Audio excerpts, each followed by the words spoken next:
अस्सलाम वालेकुम स्टूडेंट्स, आज हम एक्सरसाइज 3.2 का क्वेश्चन नंबर 5 करेंगे। अब तक जो है हमने अपनी इस एक्सरसाइज का 1 से लेकर 4 तक सॉल्व कर चुके हैं। मैंने आपको बताया कि ये जो हमारी एक्सरसाइज है ये शॉर्ट क्वेश्चंस के लिए बहुत इंपॉर्टेंट है। बोर्ड के क्वेश्चंस जो है शॉर्ट क्वेश्चंस उनमें ये आती है। तो जो हमारा क्वेश्चन नंबर 5 है जो आज हम करेंगे वो भी शॉर्ट क्वेश्चंस के लिए ही है। ये भी जो है बहुत इंपॉर्टेंट क्वेश्चन है, क्वेश्चन नंबर 5 शॉर्ट क्वेश्चन के लिए। स्टार्ट करते हैं, अपना क्वेश्चन रीड आउट कर लेते हैं। सबसे पहले हमारा जो क्वेश्चन नंबर 5 है उसमें हमारी डिमांड क्या है, हमने करना क्या एक्चुअली। हमने क्वेश्चन नंबर 5 रीड कर लेते हैं। इवेलुएट, ये दो हमें दी हुई है, हमने इनको क्या करना है, इवेलुएट करना है।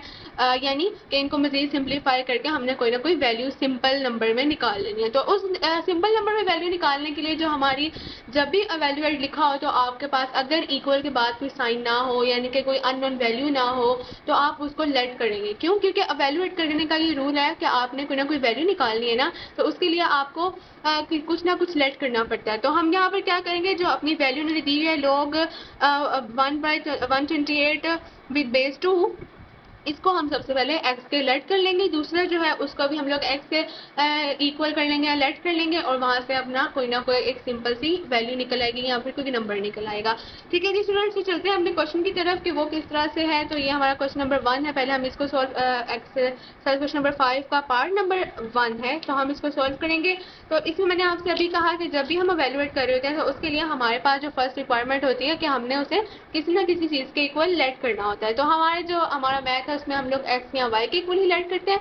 तो हम क्या करेंगे, इसको अपने इस वाले लॉग को हम अपने x के ऊपर लेट कर लेते हैं। तो मैं यहाँ पर लिख लेती हूँ let x equals to log 2 1/128।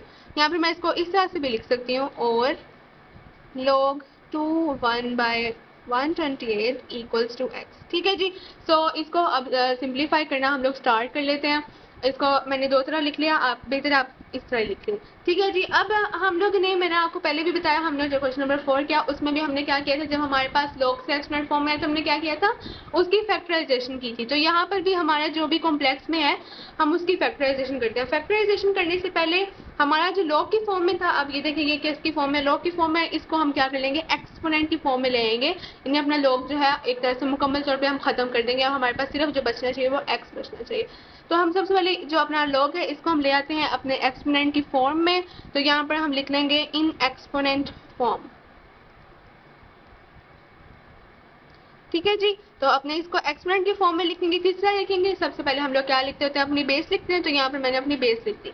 फिर इक्वल के बाद वाली जो वैल्यू होती है उसे उस बेस का पावर बना देते हैं। ठीक है जी। तो इक्वल के बाद क्या है, x है, तो इसको 2 की पावर बना देते हैं। तो 2 की पावर क्या होगी, x होगी। फिर डलता है इक्वल का साइन, इक्वल के साइन के बाद log के अलावा जो भी वैल्यू बची, देखें 2 भी कंज्यूम हो गया, x भी हो गया, हमारे पास सिर्फ बचा 1/128। तो इसको यहाँ पर उतार देते हैं 1/128। ठीक है जी स्टूडेंट्स, तो ये भी हो गया। अब हमारा जो स्टेप है, मैंने आपसे कहा कि इसमें हमारा log भी खत्म हो गया। अब आप देखेंगे 2 भी सिंपल फॉर्म है, 2 की फैक्टराइजेशन नहीं हो सकती, 1 की फैक्टराइजेशन नहीं हो सकती। 128 जो है वो कॉम्प्लेक्स फॉर्म में, तो हम इसको सिंपल लेने के लिए हम क्या करेंगे, इसकी फैक्टराइजेशन करेंगे। तो यहाँ पर साइड पे आप इसकी फैक्टराइजेशन करेंगे। 2 के टेबल पे हम सबसे पहले छोटे नंबर से फैक्टराइजेशन स्टार्ट करते हैं। तो यहाँ पे आ जाएगा 2 6 12, 2 4 8, फिर 2 पे 2 आ जाएगा, 2 1 2 एंड 2 2 4, फिर 2 पे 2 6 12, फिर 2 पे 2 2 यहाँ से आ जाएगा हमारे पास 32। ठीक है जी। तो यहाँ से आ जाएगा 2 1 2 2 6 16। ठीक है जी। तो 2 16 आगे चलते हैं, 2 8 एंड 2 4 2 2 एंड 2 1। ठीक है जी। तो ये हमारी जो थी इस क्वेश्चन की हम लोगों ने फैक्टराइजेशन कर ली है 128 की। तो अब हम इसको जो है देख लेते हैं, हमारे पास 2 कितने हैं, 1 2 3 4 5 6 7। तो हमारे पास कितने 7 2 हैं। तो हम इसको लिख सकते हैं 2 की पावर 7। तो हम यहाँ पर अपने क्वेश्चन की तरफ चलते हैं और इसको लिख देते हैं 2 की पावर x इक्वल्स टू 1/2 की पावर 7। ठीक है स्टूडेंट्स, अब आगे चलते हैं, आगे क्या सॉल्व करके देखते हैं। हमने किसी तरीके से ना बेसिस को जिसके इक्वल करना है। तो यहाँ पर जो बेस है वो सिंपल फॉर्म में है, लेकिन यहाँ पर जो बेस है वो नीचे है, यानी फैक्टर उस फॉर्म में, फ्रिक्शन की फॉर्म में है। तो हम इसको किस तरीके से ऊपर लेकर आएंगे ताकि 2 और 2 आपस में इक्वल हो जाए। तो जैसे ही स्टूडेंट्स हम इसको अपने नेक्स्ट स्टेप में ऊपर लेकर आएंगे 2 की पावर x इक्वल्स टू, जैसे ही ऊपर लेकर आएंगे तो ये जो हमारा जो है इसकी पावर है यानी कि जो हमारा एक्सपोनेंशियल है यानी 7 जो है वो ऊपर आके हो जाएगा माइनस में।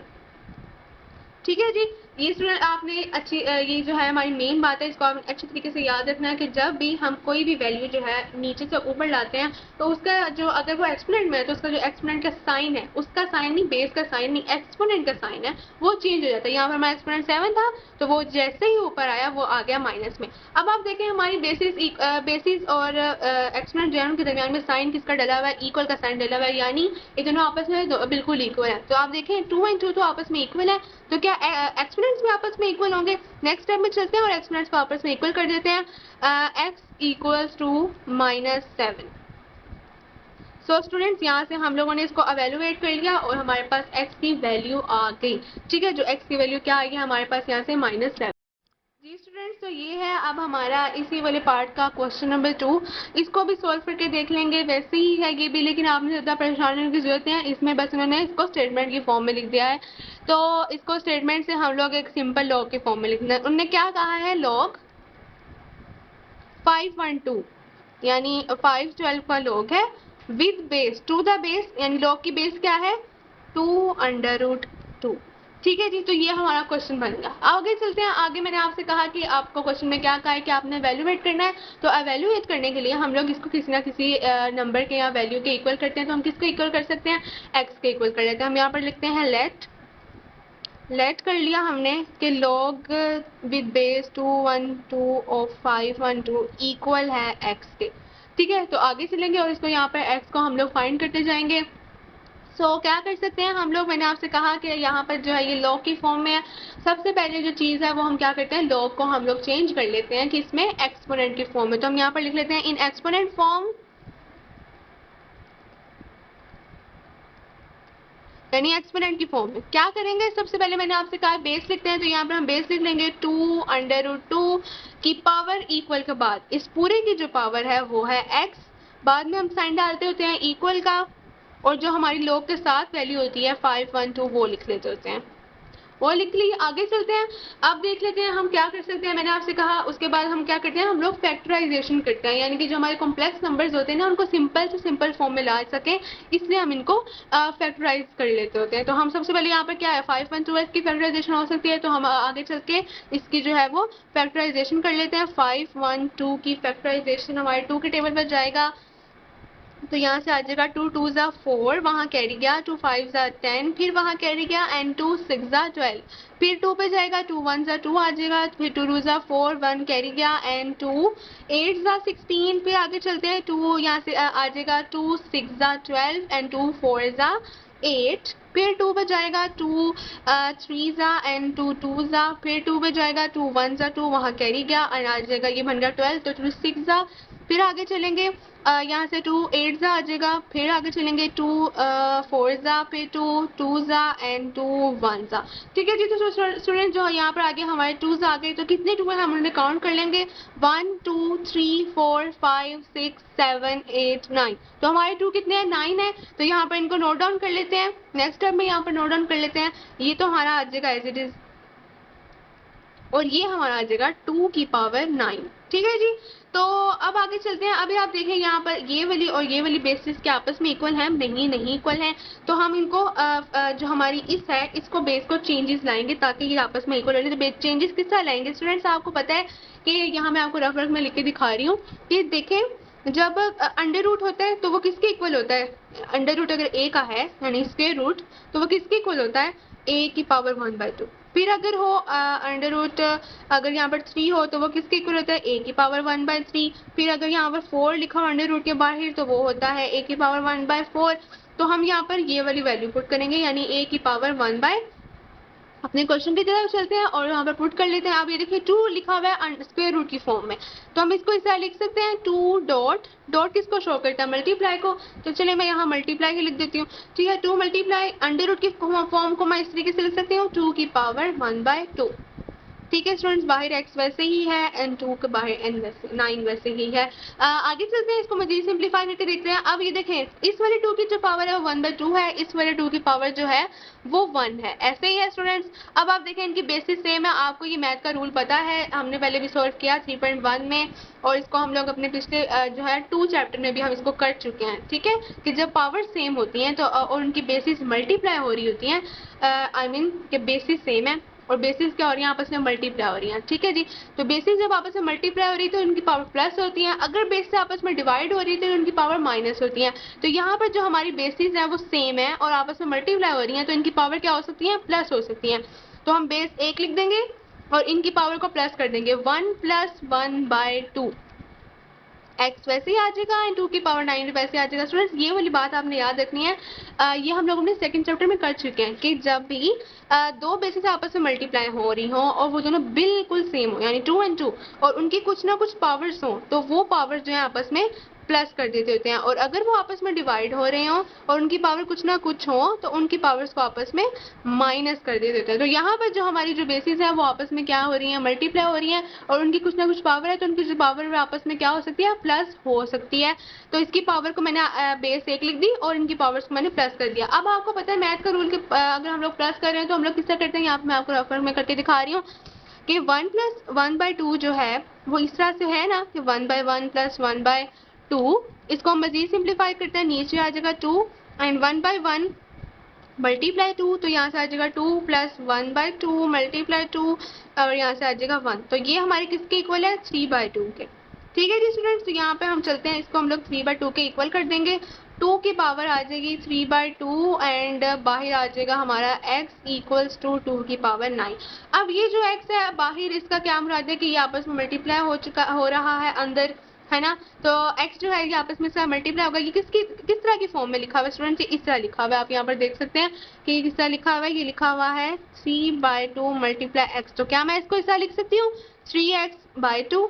ठीक है जी, तो मैं यहाँ पर आती हूँ, इसको मैं लिख देती हूँ 3x/2 की फॉर्म में। तो यहाँ मैंने 2 डाला, पावर की तरफ चलते हैं, तो यहाँ पर आ जाएगा 3x/2 = 2 की पावर 9। तो ये भी पावर है, ये भी पावर है, इनकी तरफ हमने कौन साइन डाला हुआ है, आपस में इक्वल का साइन डाला हुआ है। तो इस इक्वल के साइन का मतलब है कि इनकी बेसिस इक्वल है, तो इनके जो एक्सपोनेंट्स हैं, इनकी जो पावर्स हैं वो भी इक्वल है। तो मैं नेक्स्ट टाइम में चलती हूँ, इनकी पावर्स को इक्वल कर देती हूँ, तो ये क्या आ जाएगा, 3x/2 = 9। ठीक है जी स्टूडेंट्स, अब ये जो 9 है ये अकेला लिखा हुआ है, यानी इसके नीचे 1 होता है, कोई भी वैल्यू आप अकेले लिखी तो उसके नीचे 1 होती है। तो आप देखें, इसको इससे मल्टीप्लाई कर दें, इसको इससे मल्टीप्लाई कर दें, तो यहाँ से आ जाएगा 3x मल्टीप्लाई 1 हो जाएगा एंड 9 × 2 = 18। ठीक है कि स्टूडेंट्स, नेक्स्ट पार्ट में चलते हैं। x अपनी जगह पर वैसे ही यहाँ पर 3 जो है वो x के साथ क्या हो रहा है, मल्टीप्लाई हो रहा है, तो इक्वल के वहाँ जाके उसका डिवाइड हो जाएगा, 18 / 3। तो हम 18 को 3 पे अगर डिवाइड करते हैं तो हमारे पास जो आंसर आता है वो क्या आता है, 6। तो यहाँ पे हमारे पास x की वैल्यू आ गई 6। ठीक है, अगर आपको कंफ्यूजन हो मैं आपको एक दफ़ा फिर से इसको रिपीट कर देती हूँ। हमारा जो क्वेश्चन था वो था स्टेटमेंट की फॉर्म में, हम इसको लेकर आए किसकी फॉर्म में, अपने लॉग वाले के रिटर्न की फॉर्म में। फिर हमने क्या किया, हमें पता है कि जो लॉग था उसको हमने किसी ना किसी वैल्यू के इक्वल कर देना है। उसके बाद ये जो हमने लिखा इसको हम लोग क्या करेंगे, एक्सपोनेंट की फॉर्म में लिखेंगे। मैंने इसको एक्सपोनेंट की फॉर्म में लिख दिया। ठीक है जी, आगे मैं चले तो मैंने क्या किया, इसकी फैक्टराइजेशन की, 1/2 इसकी फैक्टराइजेशन नहीं हो सकती, इसकी हो सकती, मैंने इसकी फैक्टराइजेशन कर दी, यहाँ पर इसकी फैक्टराइजेशन हो गई, वहाँ से हमारे पास 2 की पावर 9 आई। अभी देखें बेसिस इक्वल नहीं थी, तो हमने बेसिस को इक्वल करने के लिए मजीद सिंप्लीफिकेशन स्टार्ट कर दी। √2 था तो स्क्वायर रूट इक्वल होता है 1/2 के, क्यूब रूट इक्वल होता है 1/3 के, यहाँ पे हमारे पास स्क्वायर रूट था तो वो 1/2 के। अब पावर बेसिस जो आपस में मल्टीप्लाई हो रही है तो उनकी पावर क्या हो सकती है, प्लस हो सकती है। तो मैंने यहाँ पर इनकी पावर को प्लस किया, हमारे पास आया 3/2। 2 की पावर 9 जो है ऊपर से नीचे तक वैसे चलती आ रही है। ठीक है जी, तो 3/2 मल्टीप्लाई हो रहा है x के साथ, तो इसको मैंने इस लिया 3x/2 और 2 की पावर 9। ठीक है जी, फिर हम आगे चल रहे और यहाँ से 3x मैंने क्या किया, 2 and 2 आपस में तो इक्वल ही थे, तो उनकी जो एक्सपोनेंट था यानी 3x/2 और 9 था, मैंने उन दोनों को आपस में इक्वल कर दिया। यहाँ से आ जाएगा हमारे पास 3x/2 = 9 9 आ जाएगा। ठीक है, अब 9 जो है वो अकेला लिखा हुआ था, जो भी वैल्यू अकेले लिखी हुई उसके नीचे कोई ना कोई नंबर होता है, यानी कि 1। ठीक है, तो जो 9 था उसके नीचे क्या नंबर था, 1 नंबर था। यहाँ से मैंने क्या किया, 3x मल्टीप्लाई हो सकता है 1 से, 9 मल्टीप्लाई हो सकता है 2 से, क्रॉस मल्टीप्लिकेशन हो चुकी है। हमने मल्टीप्लाई किया यहाँ से है 3x और 9 2 ज़ा 18। अब 3 जो था वो x के साथ क्या था, मल्टीप्लाई हो रहा था, तो 3 वहाँ जाकर 18 के साथ डिवाइड हो जाएगा। तो उसके साथ जब हमने डिवाइड किया तो 3 6 ज़ा 18 होता है, तो यहाँ से हमारे पास x की वैल्यू आ चुकी है 16। ठीक है जी। तो स्टूडेंट्स आज हम लोगों ने एक्सरसाइज अपनी 3.2 का जो था वो क्वेश्चन नंबर 5 सॉल्व करके देखा। अवेल्युएशन हम लोगों ने की। अवेल्युएट जब भी आप लोगों ने करना हो तो वहाँ पे दरमियान में कुछ इक्वल ना आ रहा हो तो आप क्या करते हैं, कुछ ना कुछ लेट कर लेते हैं कि ये एक्स के इक्वल लेट किया, आप लेट वाई भी कर सकते हैं, या आपकी मर्जी होती है, लेकिन मैथ में एक्स एंड वाई ज़्यादा चलते हैं तो आपने एक्स के इक्वल कर दिया इसको। ठीक है जी स्टूडेंट्स, तो एक्स के इक्वल करने के बाद हमने इसको मजीद सिंप्लीफाई किया। ये बात आपने याद रखनी है कि जहाँ भी लोग लिखा होगा हम सिंप्लीफाई कर रहे होंगे तो हम लोग को किसकी फॉर्म में चेंज करेंगे, एक्सपोनेंट की फॉर्म में चेंज करेंगे, ताकि जो हमारा क्वेश्चन है वो ज़्यादा से ज़्यादा सिंप्लीफाई हो सके। ठीक है, तो हमने आज अपना क्वेश्चन नंबर 5 देख लिया। इंशाल्लाह नेक्स्ट वीडियो में हम लोग क्वेश्चन नंबर 6 करेंगे। तब तक के लिए स्टूडेंट्स अल्लाह हाफिज़, टेक केयर।